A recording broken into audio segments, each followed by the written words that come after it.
The alarm screamed through the Celestial Academy for the first time in 800 years. Captain Velrose ran through the corridors, his reptilian scales turning dark with stress. Something impossible had happened. Someone had appeared inside the academy without using any door, any ship, or any known method of transportation. When he reached the entrance hall, he stopped and stared. A young human girl stood there, looking around with calm curiosity. She wore simple clothes and carried a small bag. She looked completely normal, except for one thing. She should not exist here. "Identify yourself," Velrose hissed, his hand moving to his weapon. The girl turned and smiled. "My name is Maya Chen. I'm here for school. I have my acceptance letter." She held up a piece of paper, actual paper, something nobody used anymore. Velrose took the letter carefully. His eyes widened as he read it. The signature belonged to Headmaster Torin, the founder of the academy.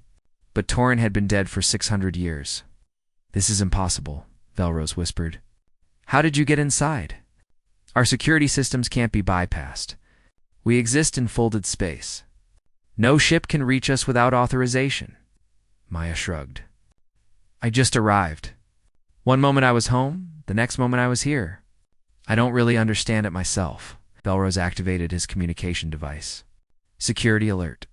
Seal all sections. I need the council here immediately." Within minutes, the entrance hall filled with the academy's senior staff. Dean Carthex arrived first, his insect-like body clicking as he moved. Professor Yalara, a floating energy being, hummed with concern. Commander Throck, a massive bear-like warrior, growled as he saw Maya. "A human," Throck said. "Impossible. Humans are primitives. They haven't even left their solar system yet." "Actually," Maya said politely, "I speak 7 galactic languages, and I know that humans are more capable than you think." The room went silent. She had just spoken in perfect crawler, Throck's native language, which took most students years to learn. Dean Carthex moved closer, his multiple eyes studying her. "Check the database. Find everything about her planet, her species, her records." A holographic screen appeared in the air. The Academy's AI began searching through trillions of files across the entire galaxy. After several minutes, the AI spoke in a confused tone. "No records found. Planet, Earth, not in database. Species, human, not in database. Student, Maya Chen, not in database. Solar system coordinates do not match any known system." "That's impossible," Professor Jalera said. "We have records of every species in the galaxy, even the primitive ones." Maya smiled again. "Maybe your records are incomplete." Dean Carthex's eyes narrowed. "You said you have an acceptance letter? You also mentioned you know things about this academy." "What things?" Maya looked around the hall. "Well, this hall was built from crystalline titanium from the outer rim. The founder placed a time capsule beneath the 3rd floor panel from the left. Inside is a message for future students about why he built this place. And the Academy's true purpose isn't just education, it's to prepare the galaxy for something that's coming." The council members looked at each other in shock. Everything Maya said was classified information, known only to the highest-ranking staff members. "How do you know this?" Velrose demanded. "Just know," Maya said simply. "I've always known things I shouldn't know. It's one of the reasons I came here to understand why." Commander Throck stepped forward, his massive form towering over Maya. "I say we put her in a holding cell until we figure out what's happening. She could be a spy, or a weapon. Or, Professor Jalara suggested, she could be exactly what she claims, a student who somehow found a way to reach us. Perhaps we should test her abilities." Dean Carthex thought for a long moment. Finally, he spoke. "We will allow her to stay, but under constant surveillance. She will attend classes and live in the student quarters.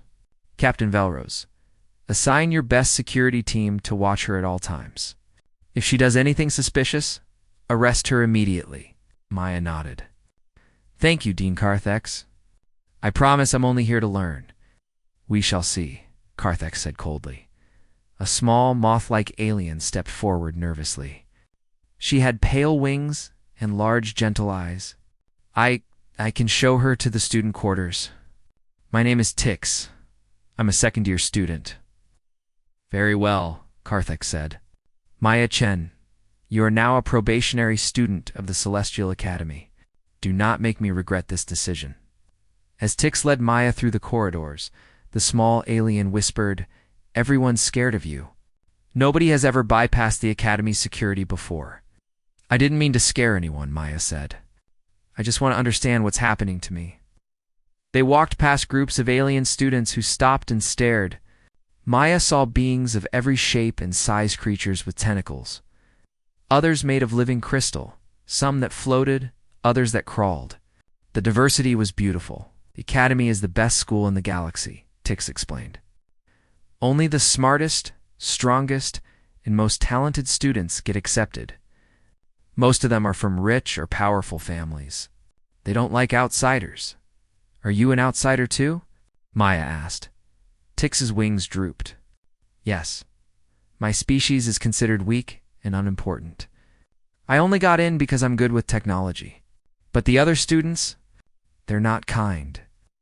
They reached Maya's room, a small but comfortable space with a window showing the stars. As Maya stepped inside, the door panel flickered and sparked. That's strange, Tix said, examining the panel. These systems never malfunction. Maya touched the panel, and it immediately began working perfectly. Tix stared at her with wide eyes. Should rest, Tix said quickly. Classes start tomorrow. And Maya, be careful. This place can be dangerous for people who don't fit in. After Tix left, Maya sat by the window and looked at the stars. She felt something stirring inside her mind, memories that weren't hers, knowledge she shouldn't have. Somewhere out there, in the darkness of space, something was waiting. And somehow, she knew she was connected to it. In the security office, Captain Velrose watched Maya through the surveillance cameras. Keep all cameras on her. Record everything. Sir, one of his officers said nervously, the cameras keep glitching when they focus on her. And the AI. It's acting strange. What do you mean? The officer showed him a recording of the AI's analysis. The Academy's AI had been trying to create a student file for Maya, but instead of normal data, the screen filled with strange symbols, ancient writing that looked almost human but predated. Known human civilization by thousands of years. Then the AI spoke.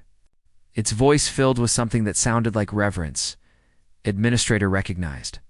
Welcome home, Watcher. Awaiting instructions. Velrose felt a chill run down his spine. What does that mean? Nobody had an answer.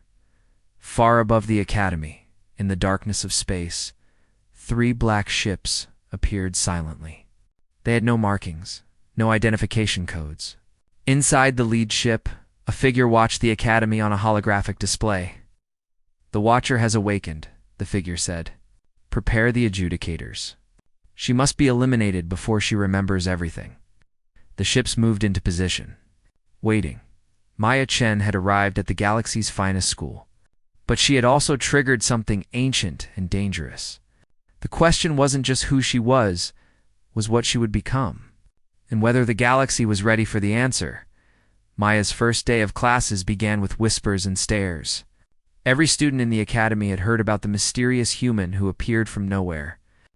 As she walked through the corridors with Tix, groups of aliens moved aside, watching her with suspicion and curiosity. That's Krish, Tix whispered, pointing to a tall, elegant alien with blue skin and silver markings. He's the top student in the Academy. He's never lost a competition or failed a test. Everyone says he's a genius. Krish looked at Maya with cold eyes as she passed. He said something to his friends in a language Maya understood perfectly. A primitive human. She won't last a week. Maya smiled but said nothing. Her first class was quantum engineering with Professor Yalara. The classroom was filled with complex holographic displays showing equations and engine designs. Maya took a seat at the back, next to Tix. Today, Professor Yalara announced, we will continue working on the impossible problem. This warp core design has a fatal flaw that has stumped engineers for decades. Krish has been working on it for 3 weeks. Perhaps today he will finally solve it. Krish stood confidently and began explaining his solution. The equations flowed across the holographic screen, complex and beautiful.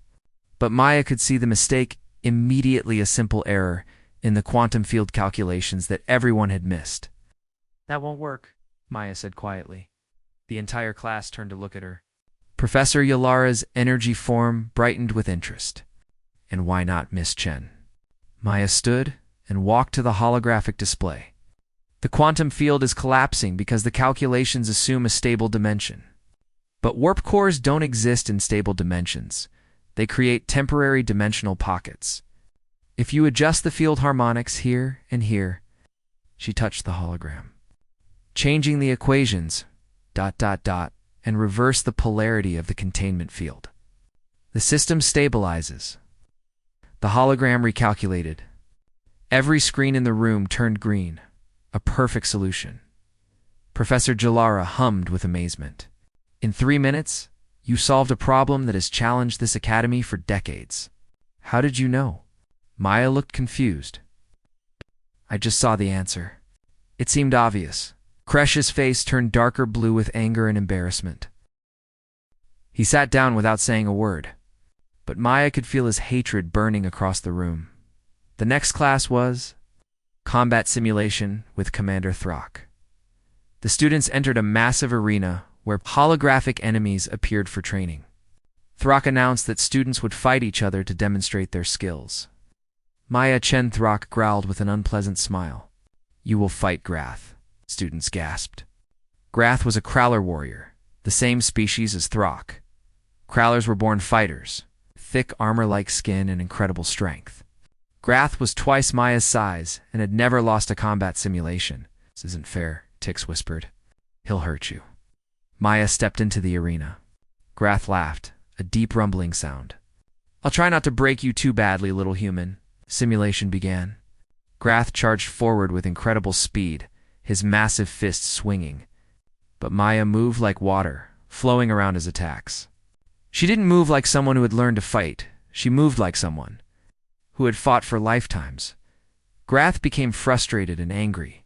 He swung harder, faster. Maya waited for the perfect moment, then struck 3 precise points on his body, nerve clusters that even Crowlers didn't know they had. Grath froze, paralyzed, and fell to the ground. The arena went completely silent. Commander Throck stared at Maya with shock and suspicion. "Where did you learn those techniques?" "They're not in any galactic database." Maya looked at her hands, confused. "I don't know. I just knew what to do." After class, Kresh approached her in the corridor. His face showed barely controlled anger. "You're making us all look foolish. Nobody is that talented without training." "What are you really?" "I'm just a student," Maya said. "Like you." "No," Kresh said coldly. "You're something else. And I'm going to find out what." That evening, Maya returned to her room to find everything destroyed. Her belongings were scattered, her datapad was smashed, and all her orientation materials had been deleted. Someone had changed her class schedule too now. She was enrolled in the most dangerous and difficult courses in the academy. Tix found her sitting among the mess. Kresh did this. Or his friends. They do this to anyone who threatens their status. "Why doesn't anyone stop them?" Maya asked. Tix's wings drooped sadly. "Because their families are powerful? And because the academy believes competition makes students stronger? They call it natural selection, but really, it's just bullying." Maya felt anger rising inside her, but also something else's strange calmness, as if part of her had expected this. "Then I'll just have to prove I belong here." The next day, in advanced xenobiology, the students were examining an unknown pathogen that had been discovered on a derelict ship. The Academy's best researchers had been studying it for months without identifying it. Professor Hickstar, a blob-like alien scientist, displayed the pathogen structure on the hologram. "This organism has killed 3 research teams. We cannot determine its origin or how to neutralize it. It's one of the galaxy's great mysteries." Maya studied the hologram for only a few seconds. "It's not a mystery. It's the common cold virus from Earth." The classroom erupted in confusion. Professor Hickstar moved closer to the hologram, analyzing the structure again. His blob form rippled with shock. By the stars. She's correct. But that means someone from Earth has been here before, Maya finished. Someone from my world came to this derelict ship. The question is when and how. Professor Hickstar stared at her with all his sensory organs. Miss Chen, this derelict ship was found 300 years ago, drifting in deep space. If your analysis is correct, humans were traveling through space long before your civilization claims to have developed spaceflight. That night, Maya couldn't sleep. She kept having dreams, or were they memories? She saw massive ships traveling through space, saw humans working alongside aliens, saw a great war and a terrible sacrifice. She saw Earth, but not the Earth she knew. This Earth was advanced, powerful, part of something larger. She woke up and found herself standing in the Academy's restricted library. She had no memory of leaving her room or walking here. The doors were locked and sealed, but somehow they had opened for her. Captain Velrose found her there at dawn, surrounded by ancient holographic texts, completely unaware of how she had arrived. "You're sleepwalking through locked doors now," Velrose said, his voice a mixture of concern and fear. Maya looked around in confusion. "I don't remember coming here." "What are these texts?" Velrose examined the hologram she had activated. His scales turned pale. "These are forbidden archives. Nobody has accessed them in centuries.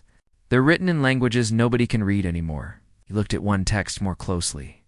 "Except these symbols.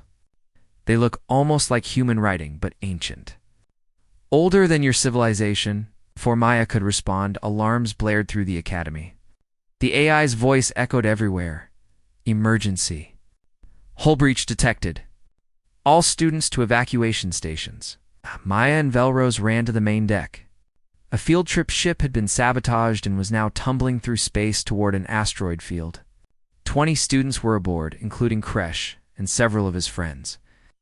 "We can't reach them in time," the flight controller said desperately. "The ship's engines are dead. They're going to crash." Maya pushed past the controller and grabbed the communication controls. "This is Maya Chen. Everyone on that ship, strap in now." "I'm taking remote control." "You can't fly that ship remotely," Velrose said. "Even our best pilots can't." But Maya's hands were already moving across the controls. Her eyes saw patterns in the asteroid field that shouldn't be visible. Her mind calculated trajectories that required quantum computers. And somehow, impossibly, she flew the crippled ship through the asteroid field using only minimal thrusters. Avoiding every collision by centimeters, the ship landed safely in the Academy's hangar. The students emerged, shaken but alive. Koresh walked directly to Maya. His anger was gone, replaced by respect and confusion. "You saved my life." "But how?" "Nobody could fly like that." "I don't know," Maya said honestly. "I just... could." That night, Tix came to Maya's room with her datapad. "I did something illegal. I hacked into the deep archives, the ones that are supposed to be erased. I found something." She showed Maya a fragment of a file, partially corrupted, precursor protocol classified level Omega. All references to species. Human must be removed from historical records. Council Order 847, year of founding plus 2000. Reason: corrupted data. Implementation: complete. Verification: corrupted data. Note: the Watchers must never remember. Maya read the file 3 times. They erased humans from history. But why? And what are Watchers? "I don't know," Tix said. "But Maya, if the Council finds out we know about this... We'll be careful," Maya promised. But it was already too late. High above the Academy, 3 black ships had been watching everything. The adjudicators had arrived. They had orders: eliminate the Watcher before she remembers her true purpose. Maya spent every free moment in the library, searching through ancient records. Tix helped her, using her natural talent with technology, to access files that should have been impossible to reach. The more they discovered, the more disturbing the truth became. "Look at this," Tix whispered one evening, her wings trembling with excitement and fear. She projected a hologram showing ancient architectural designs. These are buildings from 12 different civilizations, all built between 8 and 10,000 years ago. See the mathematical patterns in their construction? Maya studied the patterns. They're identical. The same engineering principles, the same mathematical constants. She felt a chill. Someone taught all these civilizations how to build. Someone traveled between worlds long before any of these species had spaceflight. Look at this, Tix said, showing another file. Ancient languages from across the galaxy. I ran a linguistic analysis program. The hologram displayed language trees, showing how different alien languages had evolved. There are root words that appear in all of them, words for teacher, guardian, friend. When I translate them to their oldest forms, they all come from the same source language. Maya touched the hologram, and suddenly symbols appeared, human symbols. Sanskrit, Sumerian, and other languages she recognized from Earth's ancient history, but there were also symbols she didn't recognize, languages that felt familiar but shouldn't exist yet. These are human languages, Maya breathed. But some of them, they're from Earth's future. How is that possible? Before Tix could answer, the library doors burst open. Dean Carthex stood there, his insect body rigid with tension. Behind him were several security guards. Miss Chen, Miss Tix, you need to come with me now. They followed him to his private office. Carthex sealed the door and activated a privacy field. When he spoke, his voice was different, tired, and sad rather than cold. You've discovered things you shouldn't know, he said. Things that could get you killed. You know about the precursor protocol? Maya said. It wasn't a question. Carthex's multiple eyes closed briefly. Yes, I'm one of the few who does. Maya, you need to stop searching. The adjudicators are here. 3 of their ships are in orbit right now, watching the Academy. Watching you. Who are the adjudicators? Tix asked nervously. The galaxy's secret police, Carthex explained. They exist to enforce the Council's most classified laws. Laws that most citizens don't know exist. He looked directly at Maya. They eliminate threats to the established order. And right now, you are the biggest threat the galaxy has seen in thousands of years. Maya demanded. What am I? Carthex was quiet for a long moment. Then he said, I can't tell you. Not because I don't want to, but because the moment I do, security protocols will alert the adjudicators. All I can say is this. Your people were here before. They were important, and powerful beings wanted them gone. My people. Maya felt anger rising. You mean humans? We were erased from history, weren't we? But why? Because you were too good, Carthex said simply. Because you helped everyone, asked nothing in return, and made other species feel ... inadequate. Some powerful beings couldn't accept that. He touched a control on his desk, and a hidden compartment opened. Inside was a small data crystal. This is everything I could save before the erasure. It's incomplete, corrupted, dangerous. If you access it, the adjudicators will know. But if you want the truth, it's here. Maya took the crystal. Thank you. Don't thank me yet, Carthex said. The truth might destroy you. That night, Maya and Tix sat in Maya's room with Kresh. The Zelthian student had become an unexpected ally after Maya saved his life. When she told him what she had learned, his reaction surprised her. My species knows this story, Kresh said quietly. Or part of it. 400 years ago, the Zelthians were nearly exterminated. Official history says it was a plague. But our secret histories tell a different story. We were attacked because we remembered the teachers. The teachers? Maya asked. That's what we called them. Beings who came to our world when we were primitive and violent. They taught us science, art, philosophy. They gave us nothing except knowledge and kindness, then left when we were ready to stand on our own. Our ancestors described them as... He hesitated, as looking like you, Maya, tall without scales or fur, walking on 2 legs with flexible hands. They called them the first teachers. Other species have similar stories, Tix added. My people tell tales of the kind giants who saved our world from a plague 2,000 years ago. We thought they were myths. Kresh leaned forward.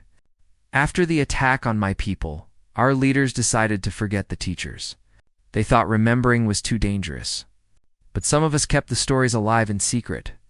Maya, if the adjudicators nearly destroyed my people just for remembering humans, what will they do to an actual human? Maya looked at the data crystal in her hand. Only one way to find out? She inserted the crystal into her data pad. The device immediately began glitching, fighting the ancient technology. Then, suddenly the room filled with holograms. They saw human ships' massive vessels traveling through space. They saw humans working alongside dozens of alien species, building stations, and solving problems together. They saw Earth, but not the primitive Earth of Maya's time. This Earth was advanced, beautiful, connected to hundreds of worlds. This was 10,000 years ago, Carthex's recorded voice said from the crystal. Humanity had developed faster than any other species in recorded history. Within 500 years of discovering faster than light travel, they had explored half the galaxy and made contact with every major civilization. But they didn't conquer or colonize. They helped. The hologram showed a great war species fighting each other over resources and territory. Then the humans arrived, not with weapons, but with solutions. They taught advanced agriculture, shared energy technology, mediated peace treaties. Within a generation, the war ended. The Galactic Council was humanity's idea. The recording continued. A place where all species could meet as equals, where disputes could be solved without violence. Humans built this academy as a gift to the galaxy, a place where the next generation could learn to be better than their ancestors. Maya watched, tears streaming down her face. This was her people's true history. This was what had been stolen. But not everyone was grateful, the recording said, and the tone became darker. Some elder species had ruled the galaxy for millions of years. They saw humanity as upstarts, primitives who had risen too high too fast. They feared human influence would diminish their own power, so they formed a secret alliance. The hologram showed a meeting of shadowy figures. They couldn't destroy humanity through force. Humans had too many allies. So they created a different plan. They convinced the human leaders to enter voluntary cryosleep. Maya gasped. The hologram showed human leaders meeting with the secret alliance. The elder species told humanity that their rapid rise was destabilizing the galaxy, making younger species dependent rather than independent. They appealed to humanity's greatest virtues, their selflessness. They convinced humans to sleep for 10,000 years, giving other species time to develop on their own. The recording's voice became bitter. Humanity agreed.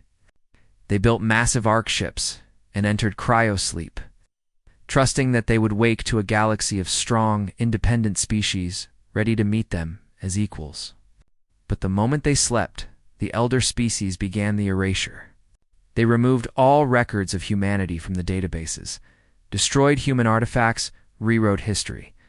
They hunted down any species that remembered humans, like the Zelthians. Kresh's hands clenched into fists.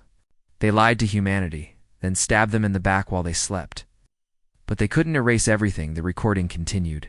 Humanity knew some species might betray them. So they created the Watchers, humans who would wake early, one at a time, across the centuries. The Watchers were given genetic modifications and implanted knowledge. Their job was to assess the galaxy in secret.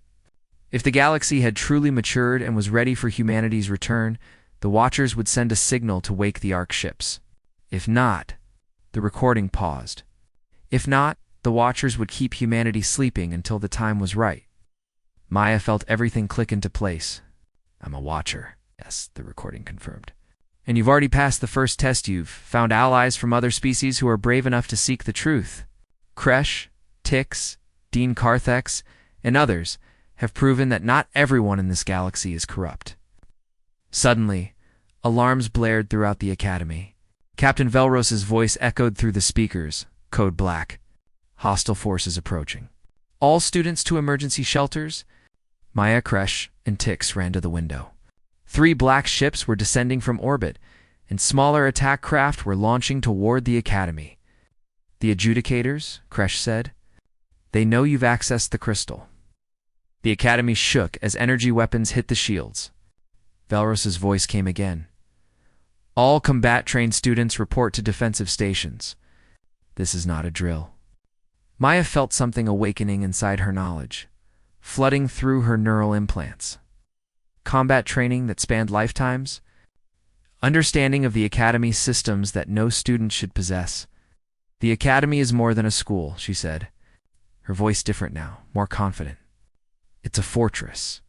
Humans built it to defend itself if necessary. Can we really fight the adjudicators? Tix asked, terrified. Maya looked at her friends. I don't know. But I know one thing. I'm not going to let them hurt the people I care about. And I'm not going to let them bury the truth anymore. Kresh drew himself up to his full height. Then we fight. For truth, for your people. For all the species who are harmed by the lies. In orbit, Adjudicator Commander Vex watched the Academy on his display. The Watcher has remembered. She must be eliminated before she can send the awakening signal. Prepare for full assault. The battle for truth was about to begin. The Academy shook violently as another energy blast hit the shields. Maya, Kresh, and Tix ran through corridors filled with panicking students. Some were heading to emergency shelters, others to defensive stations. The Academy had never been attacked before. Nobody knew what to do. Captain Velrose met them in the main hallway, its reptilian features tight with stress. Maya, you need to get to a shelter. Now, the adjudicators are demanding we surrender you to them. What did you tell them? Maya asked. Velrose showed his teeth in what might have been a smile. I told them that the Academy doesn't surrender its students to anyone.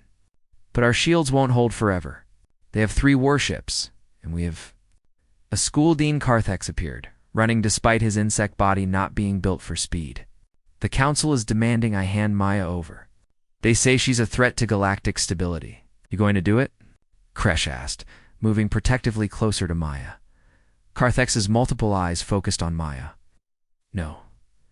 I've spent 400 years watching this Academy teach lies.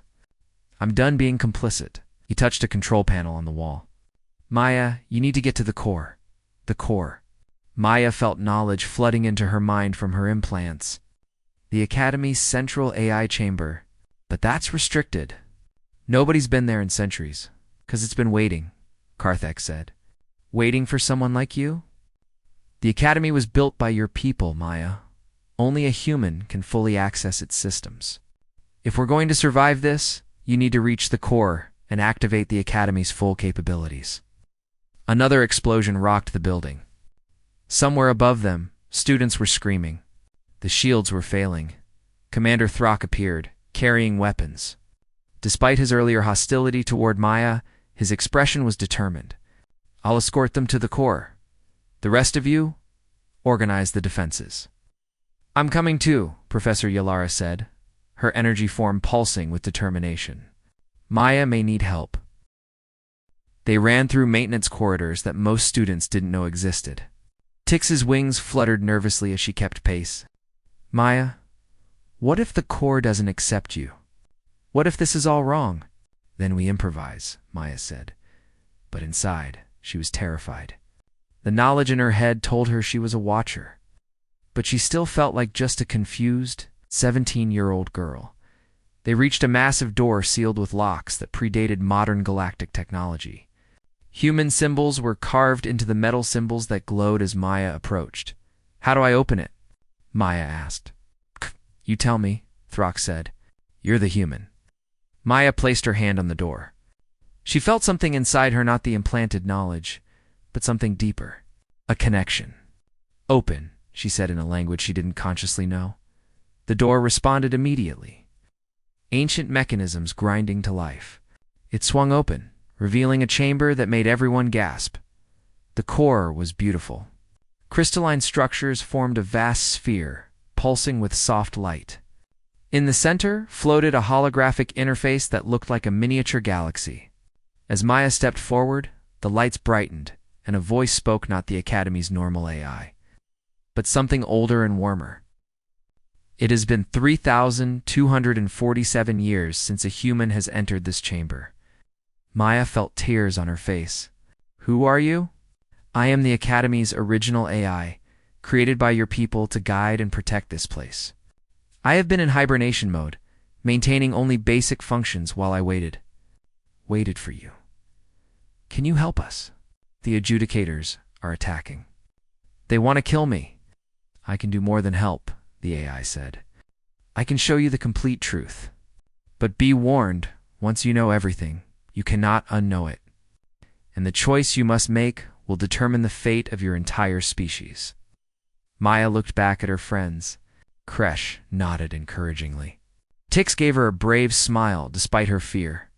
Thrak and Yalara stood ready to protect her. Show me, Maya said.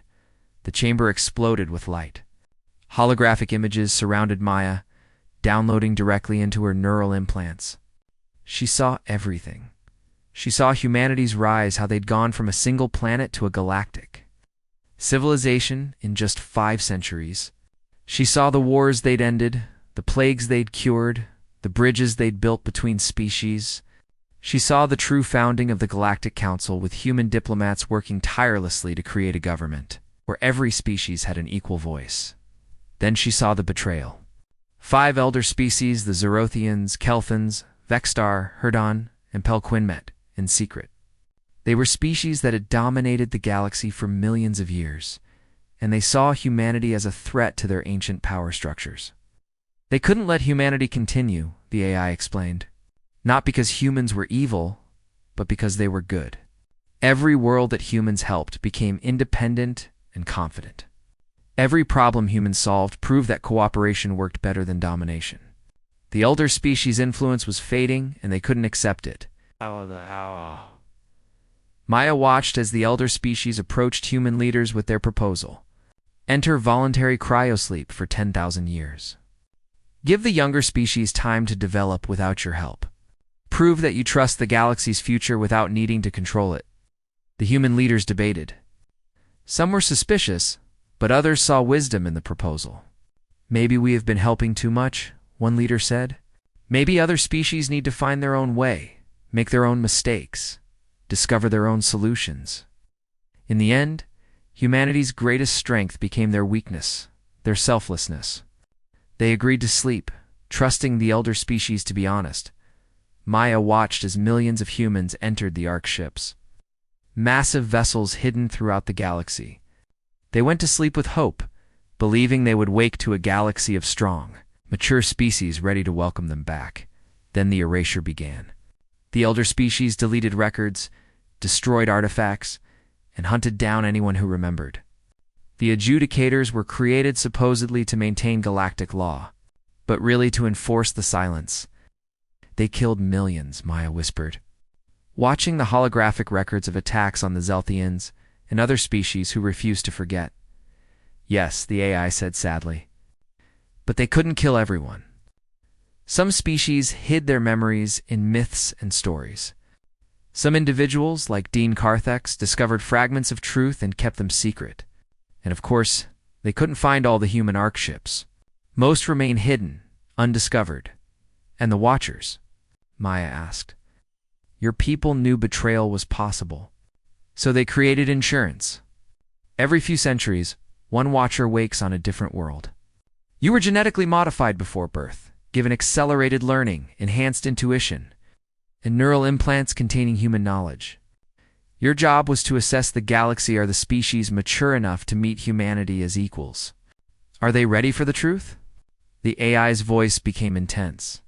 Maya, you are the 47th Watcher to awaken. The previous 46 all made the same choice: keep humanity sleeping. The galaxy wasn't ready. But you found something different. You found allies willing to fight for truth.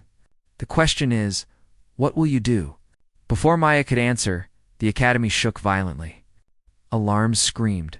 The AI's displays showed the shields collapsing. The adjudicators are breaking through, Thrak growled. We're out of time, Maya, the AI said. I can activate the Academy's weapon systems. Your people built this place as a fortress, not just a school. I can fight back. But if I do, it will prove what the elder species have always claimed, that humans are dangerous, militaristic, a threat. Even if we win this battle, it will make your people's awakening harder. What's the alternative? Kresh demanded. I can broadcast the truth, the AI said. I can send every historical record, every piece of evidence to every system in the galaxy simultaneously. The elder species can't suppress information that's everywhere at once. But the transmission will take 3 minutes, and the shields won't last that long. Many of us will die. Maya looked at her friends. They had all risked everything for her, a stranger who appeared mysteriously just days ago. They represented the best of what the galaxy could be. We broadcast the truth, Maya said firmly. No more lies. No more violence. We prove that humans meant what they said. We trust the galaxy to make the right choice. Thrak said, but he didn't sound like he was arguing, more like he was confirming. Maybe, Maya said, but it's the right choice. The human choice. Kresh stepped forward. My ship is in the hangar. It has a quantum transmitter strong enough to boost the signal. I can help. My species are excellent engineers, Tix said, her voice shaking but determined. I can modify the transmission protocols to bypass adjudicator jamming. I can shield the transmission equipment with my energy form, Jalara added. At least for a little while, Thrak growled, what might have been a laugh. And I'll make sure none of those adjudicator troops get anywhere near you. I always wanted to fight for something that mattered. Maya felt overwhelming gratitude. Thank you, all of you. Begin transmission, the AI said. Across the galaxy, on millions of worlds, displays suddenly activated. Historical records flooded the network's videos, documents, testimonies. Every species saw the truth about humanity, about the erasure, about the conspiracy that had controlled their history for thousands of years. In the academy, the battle intensified. Adjudicator shock troops breached the walls. Thrak led a defense force of students and instructors, fighting desperately to buy time. Kresh and Tix worked frantically on the transmission equipment, while Jalara shielded them with her energy form. Maya stood in the core, watching the transmission counter tick upward. 2 minutes. 2 minutes, 30 seconds. They were so close. Then Commander Vex himself entered the chamber, weapon drawn. Stop the transmission now. No, Maya said simply. Vex aimed his weapon at Cruchet. Then I kill your friends, one by one, until you comply. Maya stepped forward, putting herself between Vex and her friends. If you're going to kill someone, kill me. But the truth is already out there. You can't stop it now. Vex's finger tightened on the trigger. This was at the moment that would determine everything. Then Kresh did something no one expected. He lunged at Vex, not with a weapon, but with a device he'd grabbed from the transmission equipment. It was incompatible with adjudicator technology. Mixing it caused a feedback loop that overloaded Vex's weapon, but also critically injured Kresh. Maya screamed, catching him as he fell. The transmission, Kresh gasped. Did it finish? The AI's voice rang through the chamber. Transmission complete. The truth has been sent to every system in the galaxy. Kresh smiled, his blue skin turning pale. Good. That's ... good. Stay with me, Maya pleaded. You're going to be okay. But she knew he wasn't. Kresh had sacrificed himself to give the truth a chance. Above them, something changed. The adjudicator ships suddenly stopped firing. Across the galaxy, people were reacting to the transmission. Council members who had secretly known the truth were coming forward. Species who had suffered under the conspiracy were demanding justice. The adjudicators were receiving orders to stand down. Kresh lay in the Academy's medical center, tubes and monitors attached to his body. The blast from the feedback loop had damaged his internal organs severely. The medical staff worked desperately, but they kept shaking their heads. Zelthian biology was complex, and the damage was too extensive. Maya sat beside him holding his hand. She hadn't left his side in 3 days. You shouldn't have done it, she said quietly. You should have let me handle Vex. Kresh's voice was weak, but he managed to smile. And miss my chance to be a hero? Besides, you're too important. The galaxy needs you. The galaxy needs people like you, Maya said, tears falling. People brave enough to fight for what's right, even when it's dangerous.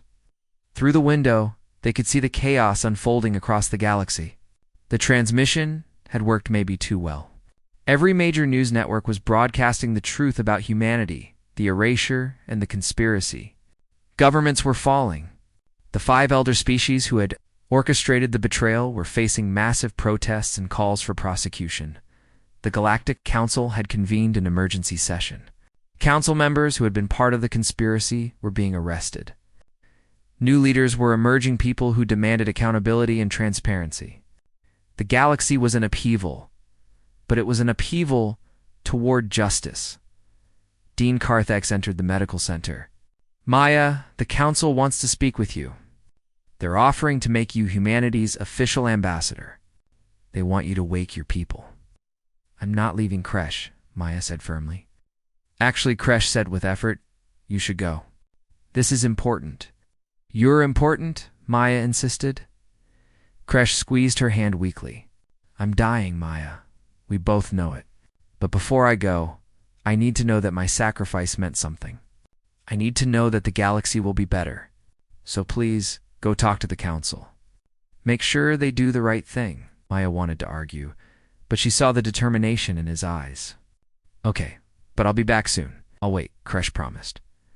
The council chamber was packed with representatives from hundreds of species. As Maya entered, a strange thing happened. They all stood. It wasn't mockery or protocol. It was respect. She saw it in their faces: shame, guilt, hope, and admiration. The new council speaker, a wise-looking Kelshan named Torvin, addressed her. "Maya Chen, Watcher of Humanity, we owe your people an apology that words cannot adequately express. We allowed fear and greed to drive us to commit an unforgivable crime. We erased your people from history, hunted those who remembered, and betrayed the trust you gave us." Maya stood before them, this 17-year-old girl facing the most powerful government in the galaxy. "Why?" she asked. "Why did you do it?" Torvin's expression was pained. "Because your people made us feel inadequate. Every time we struggled with a problem, humans would show up and help solve it. Every war we couldn't end, humans would mediate. Every plague we couldn't cure, humans would cure. You were better than us at the very things we prided ourselves on: compassion, innovation, cooperation. And instead of trying to learn from you, we eliminated you." "Not all of us," another council member said, as Elthian, one of Cruchet's people. "Some species tried to resist. We paid for it with genocide. But we never forgot the teachers." "What happens now?" Maya asked. Torvin gestured to a holographic display. "We're prepared to offer your species anything they need. Resources, technology, territory. We'll help you wake all the ARC ships. We'll give you a permanent seat on the council with full voting rights." "We'll know," Maya said. The chamber went silent. "No," Torvin repeated, confused. Maya felt the weight of humanity's legacy on her shoulders. "My people didn't go to sleep expecting rewards when they woke up. They went to sleep hoping the galaxy would mature, become independent, learn to solve its own problems. If you just give us everything we ask for, you're still making the same mistake, looking to humans to fix things instead of fixing them yourselves. Then what do you want?" a council member asked. Maya thought carefully. "I want justice for the species who were harmed by the conspiracy. Real justice, not just apologies. I want the elder species who orchestrated the erasure to be held accountable. I want the adjudicators disbanded, or at least reformed so they serve justice instead of protecting lies." "And for your people?" Torvin asked.